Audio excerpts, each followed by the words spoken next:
കേരളത്തിൻ്റെ വിവിധ ഭാഗങ്ങളിലുള്ള കുറേ ആൾക്കാർ ചേർന്നിട്ട് ഒരു യാത്ര പോവുകയും ആ യാത്രയിൽ ഒരു ക്യാമ്പ് വളരെ മനോഹരമായിട്ട് ഒരു ക്യാമ്പ് ഉണ്ടാവുകയും ആ ക്യാമ്പിൽ വെച്ചിട്ടുണ്ടാകുന്ന വളരെ രസകരവും എന്നാൽ ത്രില്ലിങ്ങുമായിട്ടുള്ള സംഭവങ്ങളുടെ ഒരു ഫീൽ ഗുഡ് മൂവി അല്ല. ഫീൽ ഗുഡ് മൂവി ഒരിക്കലും അല്ല ഈ സിനിമ. റീനയോട് ക്യാരക്ടറിനെ കുറിച്ച് മാത്രം ചോദിക്കരുത്. അല്ല, നമ്മൾ മനസ്സിൽ വിചാരിക്കാത്തതാണ് പുറത്ത് കേൾക്കുന്ന ടോൺ. അപ്പം എൻ്റെ അമ്മച്ചി എങ്ങനെയാണ്, ഞാൻ എങ്ങനെയാണ്, അങ്ങനെ ടോണിൻ്റെ പ്രശ്നം കൊണ്ട് ഒരുപാട് പ്രശ്നങ്ങൾ വന്നപ്പോഴാണ് നമ്മൾ ആ കട്ടപ്പന ഋത്തിക് റോഷനിൽ ബാബു ജോട്ടൻ ചെയ്ത ക്യാരക്ടറില്ലേ, എടാ ഞാൻ ചൂടാനുള്ളടാ എൻ്റെ ടോൺ ഇങ്ങനെയാണ് അറിയില്ലേ. നിങ്ങളല്ലാതെ, നിങ്ങൾ എന്താണെന്ന് അറിയാതെ, നിങ്ങളുടെ ഐഡന്റിറ്റി അറിയാതെ നമുക്ക് എന്തും ബിഹേവ് ചെയ്യാവുന്ന ഒരിടം. അതാണ് കൂടലിൽ ഉണ്ടായിരുന്നത്. കൂടലിൽ എനിക്ക് തോന്നുന്നത് നമ്മൾ ചെല്ലുമ്പോൾ എല്ലാവരും സ്ട്രേഞ്ചേഴ്സാണ്, പക്ഷെ അവിടുന്ന് പോരുമ്പോ ഒക്കെ സഹോദരങ്ങളായി. ഇവര് 2 ഷെഡ്യൂളൊക്കെ ഇരുന്നു ജഗതി ചേട്ടന്റെ പോലെ. രാവിലെ തുടങ്ങി ഉച്ച വരെ ഒരു സെറ്റില്, അത് കഴിഞ്ഞിട്ട് ഉച്ച കഴിഞ്ഞിട്ട് ബാക്കിയുള്ള സെറ്റല്ല ഹോസ്പിറ്റലില് പനിയായിട്ട്. കൂടലിലൂടെ അങ്ങനത്തെ ഒരു മെസ്സേജ് ഒക്കെ കൊടുക്കുന്നുണ്ടാവോ? മെസ്സേജ് ഇല്ല ഈ പടത്തിൽ. അതാണ് ഈ പടത്തിന്റെ ഏറ്റവും വലിയ മെസ്സേജ്. ഇതിനെ ഞാൻ ആ നടപ്പ് അധികം ഷൂട്ട് ചെയ്തിട്ടില്ല കേട്ടോ. ഞാൻ പറഞ്ഞു എന്തിനാ ഷൂട്ട് ചെയ്യാതിരിക്കുന്നത്, അത് ഷൂട്ട് ചെയ്തോ, അത് കാണട്ടെ, കണ്ട് ശീലിക്കട്ടെ. അങ്ങനെ ശീലിച്ച് സക്സസ് വരുമ്പോൾ എന്താകും, ബാക്കിയുള്ള ആളുകളെയും കൂടി അങ്ങനെ കാണാൻ തുടങ്ങും. അവിടെയാണ് അതിന്റെ മാറ്റം. ഒരുപാട് യാത്ര ചെയ്യുന്നവരുടെ മനസ്സും ഭയങ്കര വലിപ്പമായിരിക്കും. ഭയങ്കരമായ വിശാലമായ ഒരു മനസ്സിലേക്ക് അവർ, കാരണം അവർ കാണുന്ന കാഴ്ചകളിലൂടെ ഇതൊന്നും നമ്മുടെ ഇവിടെ കിടക്കുന്ന കുഞ്ഞിക്ക് ഒന്നുമല്ലെന്ന് തോന്നുന്നു. സിനിമാ പ്രാന്തറിൽ ഇന്ന് കൂടെ ഉള്ളത് ടീം കൂടലാണ്. വെൽക്കം. നമസ്കാരം. നമസ്കാരം. നമുക്ക് ഈ ട്രെയിലർ കാണുമ്പോൾ തന്നെ നമുക്ക് കിട്ടുന്ന ഒരു വൈബ്, ഇപ്പം യൂഷ്വലി നമ്മൾ കാണുന്നതാണ് കുറേ പേര് ഒരു സ്ഥലത്തേക്ക് ലൈക്ക് ഒരു ദിവസത്തേക്ക് ഒരു കൂടലിന് വേണ്ടി പോകുന്നത്, അല്ലെങ്കിൽ ഒരു ദിവസം 2 ദിവസം ഒരു ക്യാമ്പിങ് എന്നുള്ള രീതിയിൽ പോകുന്നത്.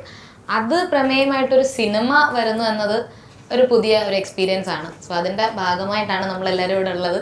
അപ്പം എന്തായിരിക്കും കൂടലിലൂടെ പ്രേക്ഷകർക്ക് കിട്ടാൻ പോകുന്നത്? ചേച്ചി ആദ്യം പറഞ്ഞു തുടങ്ങാം. Ladies first. മോൾ പറഞ്ഞതുപോലെ ഇതൊരു ട്രെൻഡാണ് ഇപ്പം. എനിക്ക് തോന്നുന്നു യാത്രകൾ തന്നെ ഒരു ട്രെൻഡ് ആയിക്കൊണ്ടിരിക്കുകയാണ് ഇപ്പം. കൊറോണയ്ക്ക് ശേഷമാണെന്ന് തോന്നുന്നു അങ്ങനെ ഒരു ട്രെൻഡ് ഭയങ്കരമായിട്ടുണ്ടായി വന്നിരിക്കുന്നത്. അപ്പോൾ അതുപോലെ തന്നെ ഒരു തീർച്ചയായിട്ടും അവിടെ എത്തുമ്പം സ്വാഭാവികമായും അവിടെ എന്തെങ്കിലും സംഭവിക്കണമല്ലോ. അങ്ങനെ ഒരു കുറേ ആൾക്കാർ, കേരളത്തിൻ്റെ വിവിധ ഭാഗങ്ങളിലുള്ള കുറേ ആൾക്കാർ ചേർന്നിട്ട് ഒരു യാത്ര പോവുകയും ആ യാത്രയിൽ ഒരു ക്യാമ്പ് വളരെ മനോഹരമായിട്ട് ഒരു ക്യാമ്പ് ഉണ്ടാവുകയും ആ ക്യാമ്പിൽ വെച്ചിട്ടുണ്ടാകുന്ന വളരെ രസകരവും എന്നാൽ ത്രില്ലിങ്ങുമായിട്ടുള്ള സംഭവങ്ങളുടെ ഒരു ഇത് ശരിക്കും എനിക്ക് തോന്നുന്നു ഒരു ഫീൽ ഗുഡ് മൂവി എന്ന് പറയാൻ പറ്റില്ല എന്ന് തോന്നുന്നു. ട്രെയിലർ കാണുമ്പോൾ കുറച്ച് ട്വിസ്റ്റും ഒരു പ്ലോട്ട് ചേഞ്ച് കാണാൻ പറ്റുന്നുണ്ട്. അപ്പൊ ഒരു ഫീൽ ഗുഡ് എന്ന് അതിനെ പറയാൻ പറ്റില്ല. ഇല്ല, ഫീൽ ഗുഡ് മൂവി അല്ല. ഫീൽ ഗുഡ് മൂവി ഒരിക്കലും അല്ല ഈ സിനിമ. ഇതിലെങ്ങനെയാണെന്ന് വെച്ച് കഴിഞ്ഞാൽ ഇതിന്റെ കയറ്റിറക്കങ്ങളുണ്ട്. ഇതിലൊരു ഗ്രാഫ് ഉണ്ട്. നമ്മള് പുതിയൊരു സ്ഥലത്ത് ആദ്യമായിട്ട് ചെല്ലുമ്പോൾ നമുക്ക് ഉണ്ടാവുന്ന ഫീൽ ഉണ്ടല്ലോ, ആദ്യമായിട്ട് കോളേജിൽ പോകുമ്പോൾ അല്ലെങ്കിൽ ഒന്ന് ബസ്സിൽ യാത്ര ചെയ്യുമ്പോൾ, അങ്ങനെ നമ്മൾ പല ഇടങ്ങളിൽ നമ്മൾ പോകാത്തൊരു സ്ഥലങ്ങളിൽ പോകുമ്പോൾ കിട്ടുന്ന ഒരു എക്സ്പീരിയൻസ്, അത് ഈ സിനിമയിലെ ഫസ്റ്റ് ഹാഫിൽ കിട്ടും. പട്ടാമ്പി പോലത്തെ ഒരു അട്ടപ്പാടി പോലത്തെ ഒരു നാട്, ആ നാടിന്റെ ഭംഗി, അവിടുത്തെ കാലാവസ്ഥ, അതൊക്കെ ഇങ്ങനെ രുചിച്ച് ആസ്വദിച്ച് ഗന്ധത്തിലൂടെ എറിഞ്ഞ് അല്ലേ ഇങ്ങനെ പോയിക്കൊണ്ടിരിക്കുമ്പോഴാണ് ഈ പറഞ്ഞ കഥയുടെ ഒരു ട്വിസ്റ്റ് വരുന്നത്.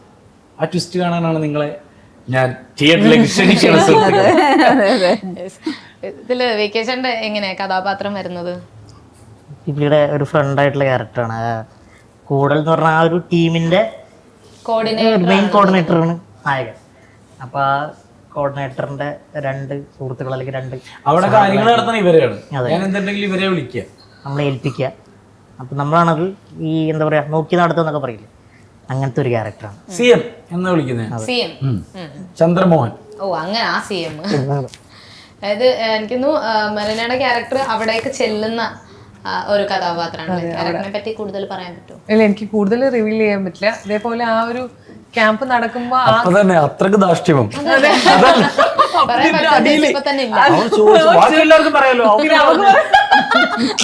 ഞാൻ കുറച്ച് അഹങ്കാരി.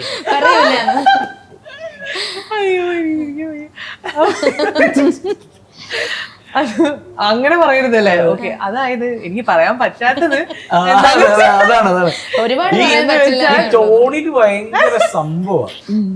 ടോൺ മാറിയാൽ നമുക്ക് സീനാണ്. എനിക്കൊക്കെ പ്രശ്നമുണ്ട്. ടോൺ മാറിപ്പോന്നാണോ അതോ കേൾക്കുന്നതന്നെ? അല്ല, നമ്മൾ മനസ്സിൽ വിചാരിക്കാത്തതാണ് പുറത്ത് കേൾക്കുന്ന ടോൺ. അപ്പൊ എന്റെ അമ്മച്ചി എങ്ങനെയാണ്, ഞാൻ എങ്ങനെയാണ്, അങ്ങനെ ടോണിന്റെ പ്രശ്നം കൊണ്ട് ഒരുപാട് പ്രശ്നങ്ങൾ വന്നപ്പോഴാണ് നമ്മൾ ആ കട്ടപ്പന ഋത്തിക് റോഷനിൽ ബാബു ജോട്ടൻ ചെയ്ത ക്യാരക്ടറില്ലേ, എടാ ഞാൻ ചൂടാനല്ലടാ എന്റെ ടോൺ ഇങ്ങനെയാണ്. കുറെ പേർക്കുണ്ടത്. അത് എന്നിൽ ഇൻസ്പയർഡ് ആയിട്ട് എഴുതിയതാണ്. അപ്പം എന്റെ ക്യാരക്ടർ ആക്ച്വലി എനിക്ക് അങ്ങനെ ഒരുപാട് റിവീൽ ചെയ്യാൻ പറ്റാത്ത ഒരു ക്യാരക്ടറാണ്. പേര് ഹിമ എന്നാണ്. ഈ പറഞ്ഞ പോലെ ക്യാമ്പ് നടക്കുമ്പോൾ അതിലേക്ക് ഇങ്ങനെ ഇൻവോൾവ് ആയി വരുന്ന, പിന്നീട് സിനിമയുടെ ഒരു പ്രധാന ഭാഗമാവുന്ന ഒരു ക്യാരക്ടറാണ്. മറ്റുള്ളവരുടെ ക്യാരക്ടറും അല്ല, മെറീനയുടെ ക്യാരക്ടറിനെ കുറിച്ച് എന്ത് പറഞ്ഞാലും അത് ഇതാവും, സ്പോയിലറോ? സ്പോയിലറാവും. അതാണ് ഒരു പ്രശ്നം. സോ എനിക്ക് മെറീനയുടെ ക്യാരക്ടറിനെ ചോദിക്കരുത്. ഓക്കെ, മെറീനയുടെ ക്യാരക്ടറിനെ കുറിച്ച് മാത്രം ചോദിക്കരുത്. വേറെ ഒന്നും ചോദിക്കാം. പിന്നെ എന്തിനാ ഞാൻ അവിടെ വന്നിരിക്കണേ? മാത്രം ചോദിക്കരുത്, വേറെ ഒന്നും ചോദിക്കാൻ. ആ മെറീനോട് ചോദിക്കാവുന്ന എന്തോരം കാര്യങ്ങളുണ്ട്, അറിയാൻ പറ്റില്ലേ? ദേശത്തും വിദേശത്തും ഉള്ള എല്ലാ കാര്യങ്ങളെ പറ്റിയും സംസാരിക്കാൻ മെറീനെ ആധുനികമായിട്ടൊക്കെ സംസാരിക്കാനൊക്കെ ഞങ്ങൾ കൊണ്ടു നിർത്തിയേക്കുന്ന ഞാൻ ബഹിരാകാശത്താണ്. ഞാൻ ദേശവിദേശങ്ങളൊന്നും പറ്റി അല്ല, ഇപ്പൊ ഇന്റർവ്യൂവിന് വേണ്ടി വന്നിട്ട് വീണ്ടും ഇനി പോകാനുള്ള പ്ലാൻ വിദേശകാര്യ ബന്ധങ്ങളെ കുറിച്ച് സംസാരിക്കാൻ ഏൽപ്പിച്ചിരിക്കുന്നത് അല്ലേ? ഇത് ഷൂട്ടിംഗ് ടൈമിൽ ഇങ്ങനെ തന്നെ ആയിരുന്നോ? അല്ല, ഈ രീതിയിലുള്ള ചെറിയ ചെറിയ കളിയാക്കലും അതൊക്കെ ആരാരെ കളിക്കുന്നത് എനിക്ക് അതുപോലെ മനസ്സിലായിട്ടില്ല. എനിക്ക് കളിയാക്കല് കിട്ടുന്നുണ്ടായിരുന്നു? ഇല്ലില്ല, അങ്ങനെയൊന്നുമില്ല. ഇതിപ്പം നമ്മൾ ചുമ്മാ ഒരു ഫൺ ടീസിങ് പോലത്തെ സാധനമല്ലേ. ഇത് നമ്മളുടെ ഈ പ്രൊമോഷൻ ഫണ്ടാക്കാൻ വേണ്ടിട്ട്, അല്ലെങ്കിൽ നമ്മളിപ്പോ രാവിലെ തുടങ്ങിയതല്ലേ ഇപ്പൊ നമുക്ക് ബോറടിക്കില്ലേ, നമ്മൾ അങ്ങോട്ട് കൊടുക്കുന്നു, അവിടെ ഇങ്ങോട്ട് വാങ്ങുന്നു, ഇടയ്ക്ക് ഇവിടെ കൊടുക്കുന്നു. ഇപ്പൊ ഇതില് പറയുന്ന ഒരു ക്യാമ്പിങ് അങ്ങനത്തെ ഒരു കഥ ആയതുകൊണ്ട് തന്നെ നിങ്ങളുടെ ഒരു ട്രിപ്പിന്റെ അല്ലെങ്കിൽ ഇതുപോലെ ഒരു ക്യാമ്പിങ്ങിന്റെ ഒരു നല്ല എക്സ്പീരിയൻസ് ചോദിച്ചു കഴിഞ്ഞാൽ ഏതായിരിക്കും? ഞാൻ ഇതുപോലത്തെ ക്യാമ്പിൽ പങ്കെടുത്തിട്ടില്ല, പക്ഷെ എന്നെ സംബന്ധിച്ചോളം ഇത് തന്നെയാണ് എൻ്റെ ക്യാമ്പും സിനിമയും എല്ലാം ഇത് തന്നെയാണ് ഫസ്റ്റായിട്ട് എനിക്ക് ഉണ്ടായത്. പക്ഷെ അങ്ങനെ വെച്ച് നോക്കുമ്പോൾ എനിക്ക് വളരെ നല്ല മനോഹരമായ അനുഭവമായിരുന്നു. ഞങ്ങൾ ക്യാമ്പ് ഫയർ നടത്തിയിട്ടുണ്ടായിരുന്നു. അത് സിനിമയുടെ ഭാഗമായിട്ടാണ്, പക്ഷെ അത് നമ്മളുടെ ലൈഫിൻ്റെയും കൂടി ഭാഗമാകുക. പിന്നെ പാട്ട് പാടിയിട്ടുണ്ട്, ഡാൻസ് കളിച്ചിട്ടുണ്ട്, വളരെ രസകരമായിരുന്നു. പിന്നെ ഭക്ഷണം പരസ്പരം ഷെയർ ചെയ്ത് കഴിക്കുന്നത്, അങ്ങനെ കുറേ കാര്യങ്ങളുണ്ട്. ഈ സ്ട്രേഞ്ചേഴ്സ് ഒരു സ്ഥലത്ത് ഒത്തുകൂടുന്നതിന്റെ ഏറ്റവും വലിയൊരു സൈക്കോളജി എന്താണെന്ന് വെച്ച് കഴിഞ്ഞാൽ നമുക്ക് മൂടുപടങ്ങൾ ഉണ്ടാവില്ല. ഇല്ല, അത് തന്നെ.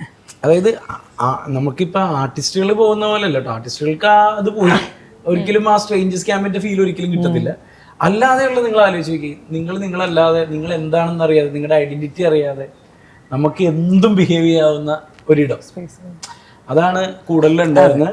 കൂടുതൽ എനിക്ക് തോന്നുന്നത് നമ്മള് ചെല്ലുമ്പോ എല്ലാവരും സ്ട്രേഞ്ചേഴ്സ് ആണ്, പക്ഷെ അവിടുന്ന് പോരുമ്പോ സഹോദരങ്ങളായി.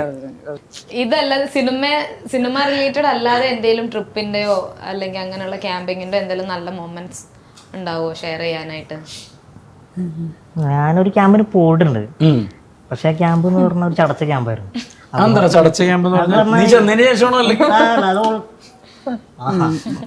നമുക്ക് അങ്ങനെ എന്തെങ്കിലും തുടങ്ങി കളിക്കാടാ, ഭയങ്കരമായിട്ട് ഇത് ഡ്രൈ തുടങ്ങി എനിക്കിങ്ങനെ.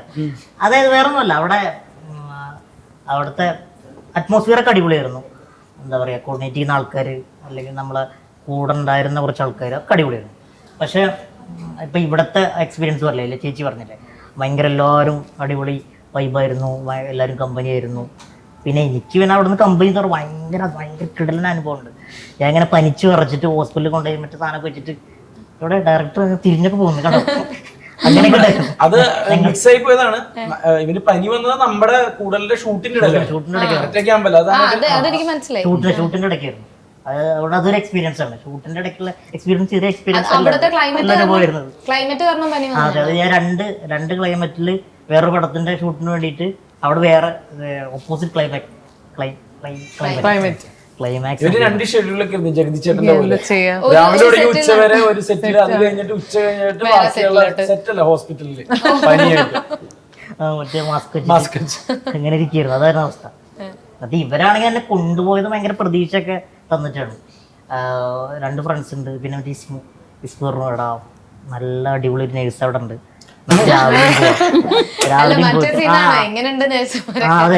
രാവിലെ അങ്ങനെയൊക്കെ പറഞ്ഞിട്ടാ കൊണ്ടുപോയത്.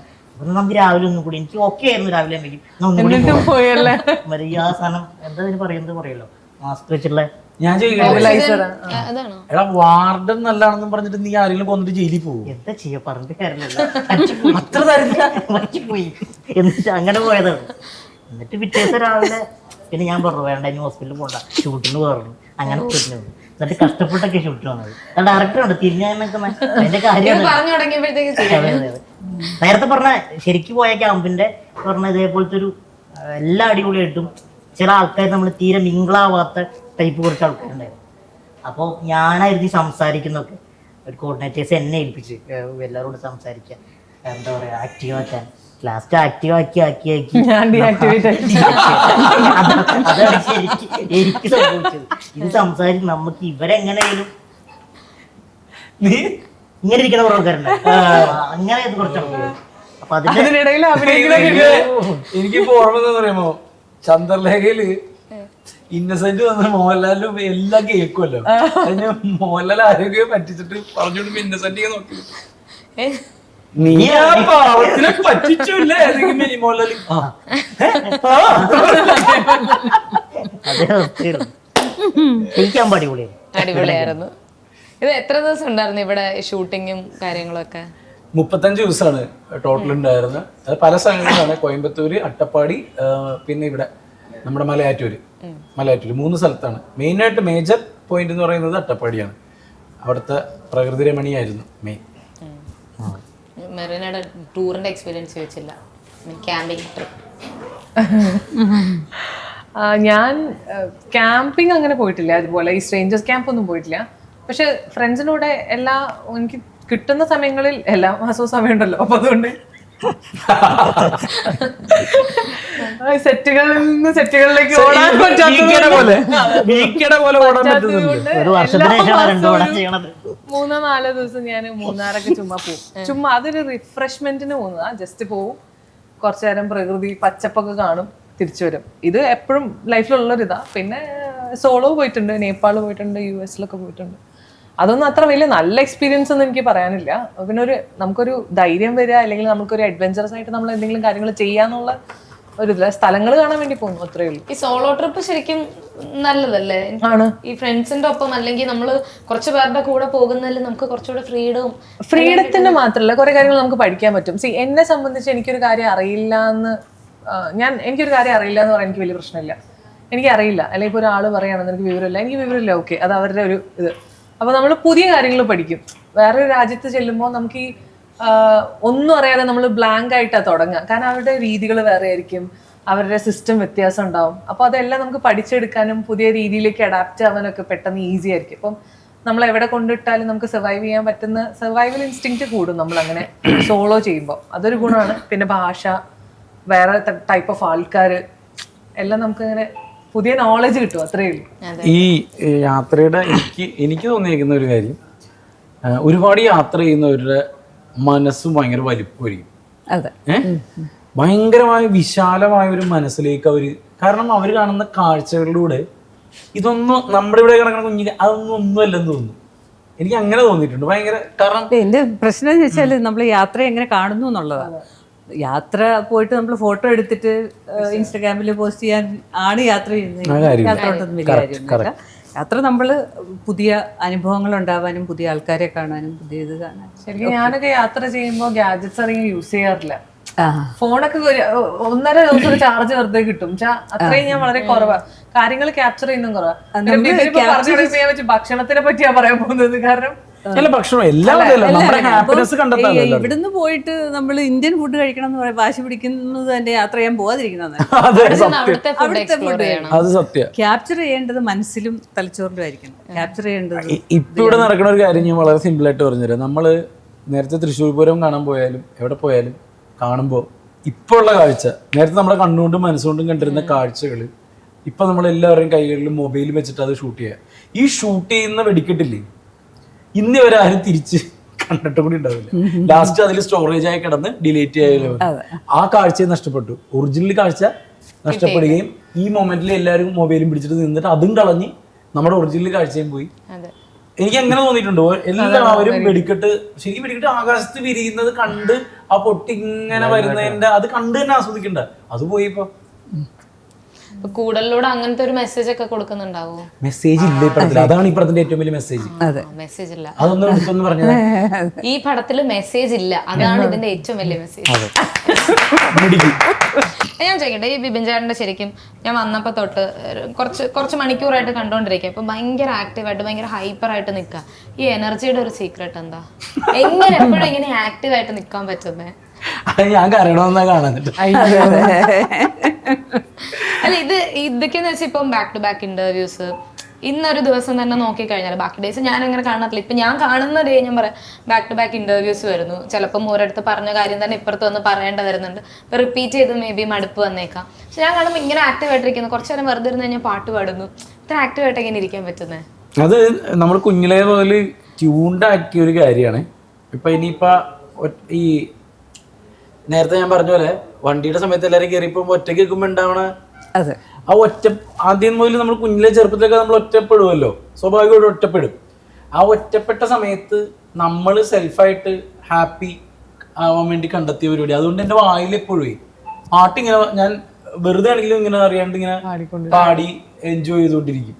അത് മറ്റുള്ളവർക്ക് ഉപദ്രവമാണെന്ന് ഞാൻ നോക്കാറില്ല, അങ്ങനെ പാടിക്കൊണ്ടിരിക്കും. അതുപോലെ തന്നെ സംസാരവും അങ്ങനെ തന്നെ.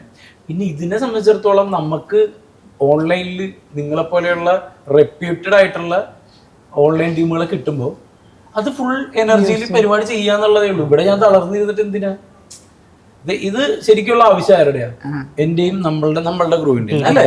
എന്റെ കറക്റ്റ് ലോജിക്ക് അന്വേഷിച്ച് പോയി കഴിഞ്ഞാൽ ഞങ്ങള് നന്നായിട്ട് അടിപൊളിയായിട്ട് നിന്നാലാണ് ഇത് നന്നായിട്ട് വർക്കൗട്ട് ആവുള്ളൂ. അത്രേ ഉള്ളൂ. ഒറ്റപ്പെടൽ ഇഷ്ടപ്പെടാത്ത ആളാണോ? ഒറ്റപ്പെടൽ എനിക്ക് ഇഷ്ടേ അല്ല. ഒറ്റപ്പെടൽ എനിക്ക് ഭയങ്കര ബുദ്ധിമുട്ടാണ്. ഞാൻ ഒരിക്കലും ഒറ്റയ്ക്ക് സിനിമ കാണാൻ പോകില്ല. ഒരാൾ ഞാൻ ഒറ്റയ്ക്ക് ഞാൻ കാണില്ല. ഒറ്റയ്ക്ക് സിനിമ കാണാൻ പോകില്ലേ? എനിക്ക് ആരെങ്കിലും കൂടെ വേണം. മീ ടൈം എന്ന് പറയുന്ന സാധനമില്ലേ നമുക്ക്? നമുക്ക് ഒറ്റയ്ക്ക് ഇരിക്കാം. എനിക്ക് ഇംഗ്ലീഷ് ഭയങ്കര നോളജ്, അതുകൊണ്ട് മനസ്സിലായില്ല. നമുക്ക് വേണ്ടി മാറ്റി വെക്കുന്ന ടൈം എന്നുണ്ടാവില്ല, നമുക്ക് ഇഷ്ടമുള്ള കാര്യങ്ങൾ ചെയ്യാനോ അല്ലെങ്കിൽ ഒന്നും ചെയ്യാതെ വെറുതെ ഇരിക്കാനോ അങ്ങനെയൊക്കെ ചെയ്യാറില്ല. ഒന്നും ചെയ്യാണ്ട് വെറുതെ ഇരിക്കുന്നതാണ് എന്നെ സംബന്ധിച്ചിടത്തോളം എന്റെ ഡിപ്രഷൻ എന്ന് പറയുന്നത്.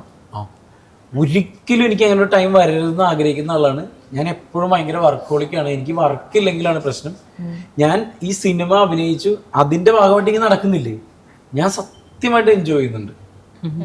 എനിക്ക് തോന്നുന്നു ഈ കളക്റ്റീവ് പോലെയാണല്ലോ സിനിമ.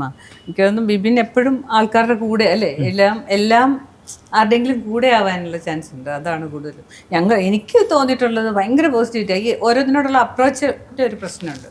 പുള്ളി എപ്പോഴും ഒരിക്കലും നമുക്കും പോലും നെഗറ്റീവ് തോന്നത്തില്ല. അത്രയും പോസിറ്റീവായിട്ടാണ് പുള്ളി മനുഷ്യരോടെല്ലാം ഇടപെടുന്നത്. അതൊരു ഭയങ്കര വൈബാണ്. എനിക്ക് അങ്ങനെ ഫീൽ ചെയ്തിട്ടുണ്ട്. ഞാൻ ഒറ്റയ്ക്ക് സിനിമയ്ക്ക് പോവും, ഒറ്റയ്ക്ക് കാപ്പി പിടിക്കാൻ പോവും. കുറെ കാര്യങ്ങൾ ഞാൻ ഒറ്റയ്ക്കാ ചെയ്യാം. എനിക്ക് ഭയങ്കര ഇഷ്ടമാണ് ഒറ്റയ്ക്കുള്ള സമയം. ഞാൻ വെറുതെ ഇരിക്കുമ്പോൾ സിനിമയ്ക്കൊക്കെ ഒറ്റയ്ക്ക് പോവും. ഞാനങ്ങനെ കേട്ടോ, എനിക്ക് ഒറ്റയ്ക്ക് ഇരിക്കാൻ, വീട്ടിലൊക്കെ ഒറ്റയ്ക്ക് ഇരിക്കാൻ ഭയങ്കര ഇഷ്ടമാണ്. ആരും ഇല്ലാതെ. ഞാനിടയ്ക്ക് സംസാരിക്കുമ്പോ പോലും നമ്മൾ എന്നൊക്കെ പറഞ്ഞ പറയാ, നമ്മളൊരിക്കലും എന്ന് പറയും. എന്താ കാരണം ആ പറച്ചിലിൽ പോലും ഞാൻ ഒറ്റപ്പെട്ടു ബഹുവചനം ചേർത്തിട്ടാണ് പറയാ. ഞാൻ ഒറ്റയ്ക്ക് ജീവിക്കുന്ന ഒരു മനുഷ്യനാണ്. അതുകൊണ്ട് ഒറ്റയ്ക്ക് ഇരിക്കുക എന്നൊരു സിറ്റുവേഷനെ ഭയങ്കര അക്സെപ്റ്റ് ചെയ്യുന്ന ഒരാളാണ്. എന്നാൽ അതേപോലെ തന്നെ ഒരു ഗ്രൂപ്പ് ഓഫ് പീപ്പിളിൻ്റെ നടുവിലും എന്നോട് ഇപ്പോൾ ഞങ്ങൾ സ്ഥിരം ഇരിക്കുന്ന ഒരു സ്ഥലമുണ്ട്, കൊച്ചിയിലെ കലൂർ സ്റ്റേഡിയം. അപ്പോൾ കലൂർ സ്റ്റേഡിയത്തിൽ പലപ്പോഴും പല സുഹൃത്തുക്കളും എന്നെ കുറിച്ച് പറയാറ്, വീക്കെൻഡ് അപ്പോൾ അവിടെ കാണാറില്ലല്ലോ. ചിലവർ പറയുക വീക്കെൻഡ് കാണുന്നത് ഒരു കൂട്ടം ആളുകളുടെ നടുവിലായിരിക്കണം. അല്ലടാ അതൊക്കെ പലവട്ടം പറഞ്ഞിട്ടില്ല. അങ്ങനെ പറയുന്ന ആൾക്കാരുണ്ട്.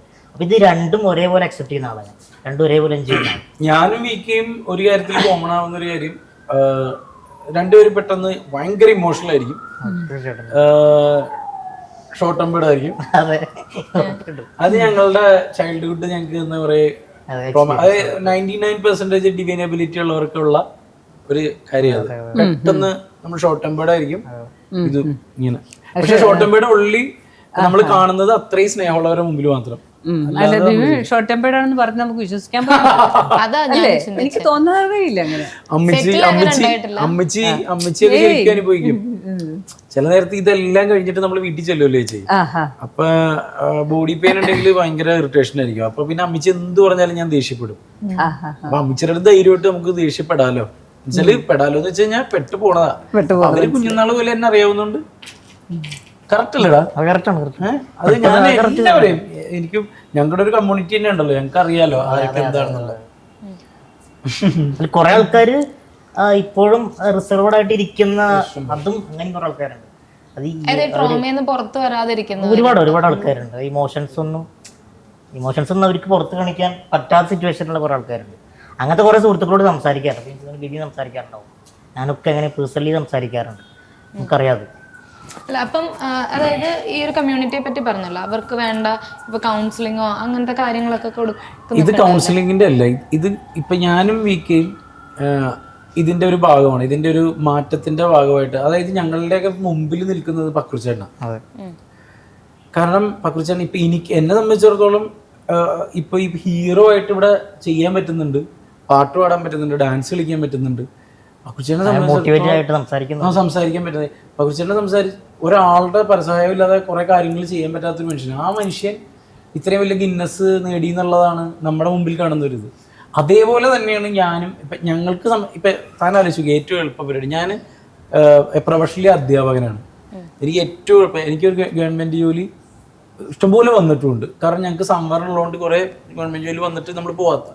ഏറ്റവും എളുപ്പവും ഏറ്റവും സേഫും ഈ പറയുന്ന ബോഡി ഇതിൽ കിടന്ന് ഓട്ടത്തിന്റെ പകുതി ഓടണ്ട, ഒരു കൊല്ലം ഓടണ്ട അത്രയും. പക്ഷെ നമ്മുടെ ആഗ്രഹം അഭിനയിക്കാനാണ്. ഈ അഭിനയത്തിൽ എന്താണ്, അഭിനയത്തിൽ നായകനാവണമെന്ന് അടുത്ത സ്റ്റെപ്പ്. മനസ്സിലായോ? ഇത് എന്തുകൊണ്ടാന്ന് വെച്ച് കഴിഞ്ഞാല് VK ഞാനൊക്കെ അതിന്റെ റെപ്രസെന്റ് ചെയ്ത് പറയുകയാണെ, ഒരുപാട് ആൾക്കാർ ഞങ്ങളുടെ കൺമുമ്പിൽ തന്നെ ഞങ്ങളുടെ കൂട്ടത്തിലുണ്ട്. അപ്പൊ ഇപ്പോ ഞങ്ങളൊക്കെ ഒരു ഫംഗ്ഷന് പോകുമ്പോൾ, അങ്ങനെയുള്ള പരിപാടിക്ക് പ്രത്യേകിച്ച് അല്ലടാ, അങ്ങനെ പോകുമ്പോൾ അവരുടെ അമ്മമാരും ഇവരൊക്കെ വന്നിട്ട് ഞങ്ങളെ ചൂണ്ടിക്കാണിച്ചു കൊടുക്കണം ഞങ്ങൾ കാണുന്നുണ്ട്. അപ്പൊ ഞങ്ങളുടെ ഇതിപ്പോഴും ഞാനൊക്കെ ഒരു സ്റ്റെപ്പ് വെച്ചിട്ടുള്ളൂ, ഞാൻ VKക്ക് ഒരു സ്റ്റെപ്പേ വെച്ചിട്ടുള്ളൂ. ഇനിയുണ്ട് ലക്ഷ്യങ്ങൾ.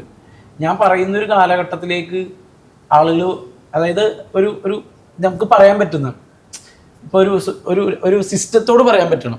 മനസ്സിലായോ ചേച്ചി? ഇപ്പൊ ഞങ്ങൾക്കൊക്കെ എല്ലാ കാര്യത്തിലും ഒട്ടും ഡിഫറെന്റ്ലി അല്ലെങ്കിൽ അങ്ങനെയുള്ള ആളുകൾക്ക് ഫ്രണ്ട്ലി അല്ല ഇവിടെ പല കാര്യങ്ങളും. നമ്മുടെ ഇവിടെ പലപ്പോഴും ഒരു റാമ്പ് പോലത്തെ ഒരു സാധനം ഇപ്പൊ വരുന്നേ ഉള്ളൂ. നിങ്ങൾ ആലോചിച്ച് നോക്കി, മറ്റേ നമ്മുടെ ഇതില്ലേ എന്താ വെച്ചാൽ അതിന്റെ പറയുന്നത്, നമ്മുടെ ബ്ലൈൻഡ് ആയിട്ടുള്ള അവരുടെ കെയിന് അല്ല ഒരു കെയിൻ എന്ന് പറയുമോ അതിന്, എന്തൊരു പെട്ടെന്ന് വിട്ടുപോയി. അപ്പൊ അതും ഇല്ലേ, നിങ്ങൾ ആലോചിച്ച് നോക്കി, ഇവിടത്തെ കുഴിയും സൈഡും വെച്ചിട്ട് എങ്ങനെ നടന്നു പോകും ഒരാൾ. ഞാൻ പറഞ്ഞു മനസ്സിലായി. അങ്ങനെ കുറെ കാര്യങ്ങളുണ്ട്. ഇതൊക്കെ നമുക്ക് എന്തെങ്കിലും സംസാരിക്കാൻ പറ്റുന്ന ഒരു കാലം വരണം. ഇപ്പൊ ഞാൻ സംസാരിച്ച് ശരിയാവത്തില്ല, ഇവൻ സംസാരിച്ച് ശരിയാവില്ല. അത് ആ ഒരു കാലം വരും. അപ്പൊ അപ്പോഴേക്കും ഞങ്ങൾ ഇതൊരു കോമൺ ആക്കി മാറ്റും. ഞാൻ പറയുന്നത് ഇപ്പൊ എൻ്റെ ഇവൻ്റെയൊക്കെ ഒരു പടങ്ങള് നല്ല സക്സസിലേക്ക് വരുമ്പോൾ ഞങ്ങളെ കണ്ട് ശീലിക്കും. ഇപ്പൊ എന്നോട് ഇപ്പൊ കഴിഞ്ഞ ഒരു പടത്തിന്റെ ഇവനെ ഞാൻ ആ നടപ്പ് അധികം ഷൂട്ട് ചെയ്തിട്ടില്ല കേട്ടോ. ഞാൻ പറഞ്ഞു എന്തിനു ഷൂട്ട് ചെയ്യാതിരിക്കുന്നത്, അപ്പൊ ഷൂട്ട് ചെയ്തോ, അത് കാണട്ടെ, കണ്ട് ശീലിക്കട്ടെ. അങ്ങനെ ശീലിച്ച് സക്സസ് വരുമ്പോ എന്താകും, ബാക്കിയുള്ള ആളുകളെയും കൂടി അങ്ങനെ കാണാൻ തുടങ്ങും. അവിടെയാണ് അതിന്റെ മാറ്റം.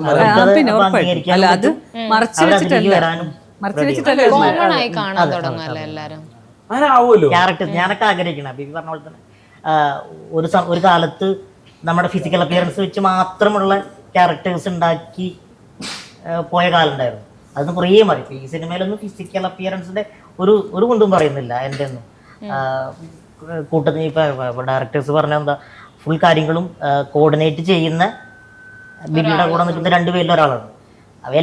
എല്ലാം നമ്മളാണ് അത് ക്യാമ്പ് മൊത്തം കോർഡിനേറ്റ് ചെയ്യുന്നത്. ബിബി നമ്മളെ ഏൽപ്പിക്കുന്നു, ബിബിയുടെ ക്യാരക്ടർ നമ്മളെ ഏൽപ്പിക്കുന്നു, ബാക്കിയൊക്കെ ചെയ്യണത് നമ്മളാണ്. അപ്പൊ അതിലവിടെ ഫിസിക്കൽ അപ്പിയറൻസോ അല്ലെങ്കിൽ നമ്മുടെ പരിമിതി ഒന്നും അവിടെ പറയുന്നൊന്നുമില്ല. അപ്പൊ അങ്ങനത്തെ ക്യാരക്ടേഴ്സിലേക്ക് എത്തുക കറക്റ്റാണ്.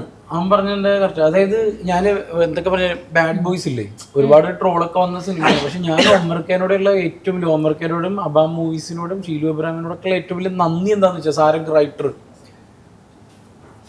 ആ പടത്തിന്റെ ക്ലൈമാക്സിൽ റഹ്മാനിക്കേന് ഫാമിലിനെ ഒരു സ്ഥലത്ത് പിടിച്ചിടുമ്പോ ഞാനാണ് അടിക്കുന്നത്.